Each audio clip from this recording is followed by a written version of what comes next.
বহিষ্কার আতঙ্কে তো কেউ লড়তেছে না, কারণ আজকে যদি তাদের গায়ে হাত তুললে পরে যদি আপনি বলেন মব জাস্টিস করেছি আমরা, আমরা প্রত্যাঘাত, আমি এটার বিপরীতে কাজ করার পরে যদি আপনি ওন না করেন, আপনি যদি নির্দেশ না দেন, তাহলে আমি তো আবার বহিষ্কার হব, আমার নেতারা বহিষ্কার হবেন। তাহলে তারা এই আগুনের বিপক্ষে লড়বে কেমনে? এই লড়ার জন্য তো আমার প্রোটেকশন দরকার, আমাকে তো প্রোটেকশন দিতে হবে। আপনি কথায় কথায় আমাদেরকে বহিষ্কার করে ফেলবেন, তা আমি বহিষ্কার হয়ে কতবার ঝুঁকি নিব? আমি তো বহিষ্কার থাকা অবস্থাতে একবার দেশমাতা খালেদা জিয়াকে বিদেশ যাওয়া বন্ধ করেছিলাম, রক্ষা করেছিলাম।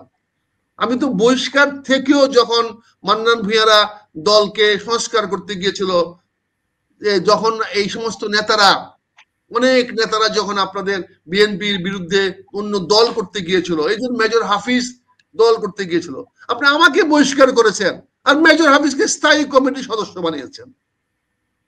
তাই আপনার দলে তো আগুন দিবেই। আপনি সমস্ত লোকদেরকে বহিষ্কার আতঙ্কে আপনি ফেলে দিয়েছেন।